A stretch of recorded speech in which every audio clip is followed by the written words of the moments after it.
Olá a todos, hoje nós vamos falar especificamente de ação popular.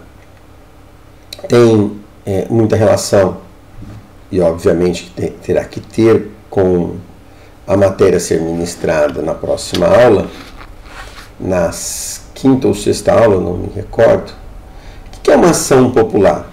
Está lá no artigo 5º, inciso 73 da Constituição Federal, o seguinte: qualquer cidadão é parte legítima para propor uma ação popular que visa anular ato lesivo ao patrimônio público ou de entidade que o Estado participe, à moralidade administrativa, ao meio ambiente e ao patrimônio histórico e cultural, ficando o autor, salvo comprovada má-fé, isenta de custas judiciais ou de ônus de sucumbência.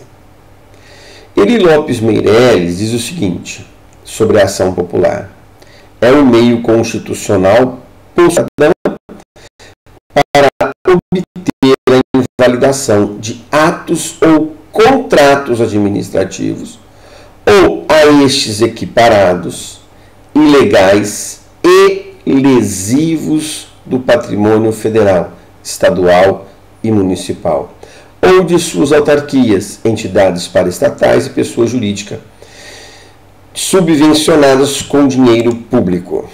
Então, qual é a finalidade de uma ação popular? Vocês já aprenderam isso em direito constitucional, mas qual é a finalidade? Qual é o escopo dela? A ação popular, junto com o direito de sufrágio, direito de voto em eleição, plebiscitos e referendos, e ainda a de iniciativa popular de lei e de direitos de organização e participação de partidos políticos, constitui formas de exercício da soberania popular. Está lá no artigo da Constituição Federal, no artigo 1º e 14, que permite ao povo, de forma direta, exercer a função fiscalizatória do poder público com base no princípio da legalidade dos atos administrativos e no conceito de que a República é do povo. Ponto. Quais são os requisitos para uma ação popular? São requisitos para o ajuizamento de uma ação popular. Primeiro, requisito subjetivo. Somente tem legitimidade para propor ou para levar ao conhecimento do juiz uma ação popular o cidadão. Olha bem, o cidadão que, junto com o direito de voto, de sufrágio, é um exercício de nossa cidadania. Tá? Segundo requisito, agora o requisito objetivo, refere-se à natureza do ato ou à omissão do poder público a ser impugnada, que deve ser obrigatoriamente lesiva ao patrimônio público, seja por ilegalidade, seja por imoralidade. Então, nós temos dois requisitos: subjetivo, que é o cidadão, e objetivo é a lesão.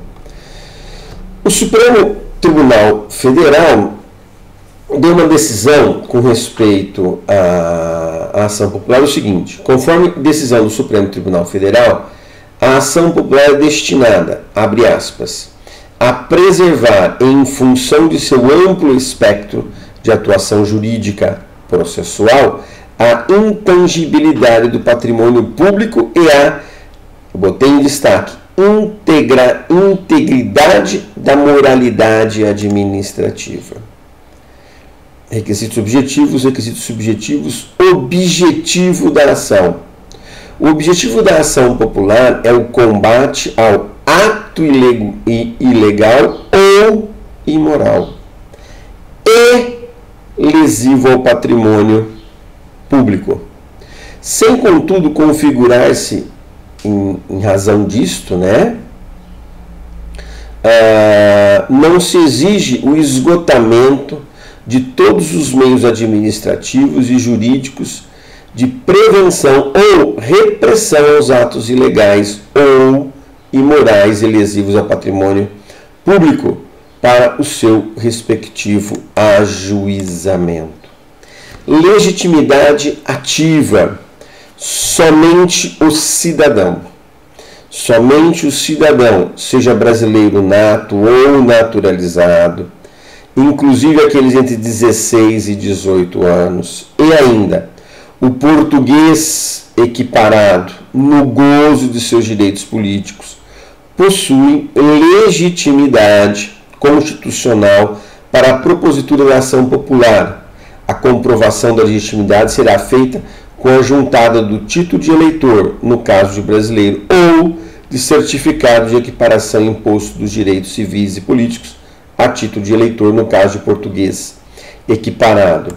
Não esqueçam que esta comprovação é feita no ato do processo, no ato da distribuição do processo. Bom, se eu tenho a legitimidade ativa, eu tenho a legitimidade passiva, aquele que realiza o ato lesivo ao patrimônio ou imoral, ilegal ao patrimônio.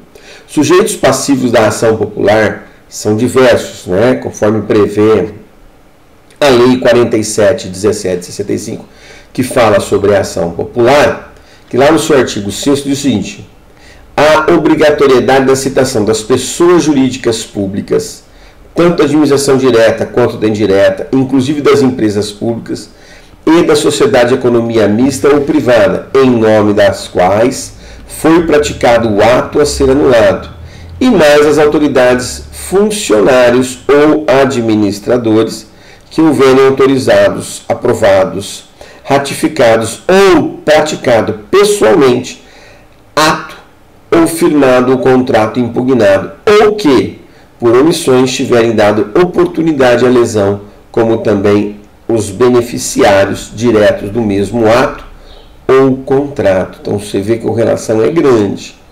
Está lá no artigo 6º de referida lei, que é a 4717 de 1965, que é a que regula a ação popular. No seu artigo 6º diz o seguinte: a ação popular será proposta contra as pessoas públicas ou privadas e as entidades referidas no artigo 1º contra as autoridades, funcionários ou administrativos que houverem autorizado, aprovado, ratificado ou praticado o ato impugnado ou que, por omissas, tiverem dado oportunidade à lesão e contra os beneficiários diretos do mesmo. Bom, eu já sei quem é o autor, quem são os réus.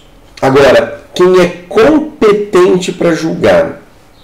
É até lógico falar a respeito disso, se o ato é feito pela municipalidade, Tribunal de Justiça do Estado, se o ato é feito pela União, Justiça Federal. A competência para processar e julgar a ação popular será determinada pela origem do ato a ser anulado, aplicando-se as regras constitucionais competentes, é o que nós acabamos de falar. Bom, eu tenho aqui uma observaçãozinha a ser feita com relação ao Ministério Público, tá? Estadual ou federal. Então, vocês vão achar diversos posicionamentos com relação ao Ministério Público no tocante à ação popular. Eu separei o que eu entendo que é mais conveniente, tá? Então, o Ministério Público serve como um custos legis, como um fiscal da lei. Por quê? Porque ele tem uma abrangência maior em sua pesquisa, em sua legitimidade de proteção aos direitos difusos, aos direitos coletivos. Então, Antônio Rafael Silva Salvador leciona que, abre aspas, é o Ministério Público o órgão do Estado destinado a tutelar os interesses considerados indisponíveis, que fogem da livre disposição dos particulares.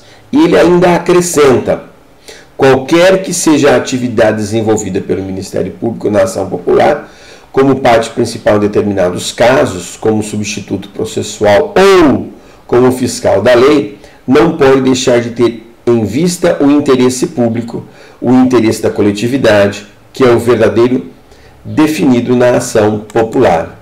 Ponto. O Ministério Público pode substituir o autor de uma ação popular? Se a legitimidade é única e exclusivamente do cidadão, a pergunta vem: o Ministério Público pode substituir o autor da ação?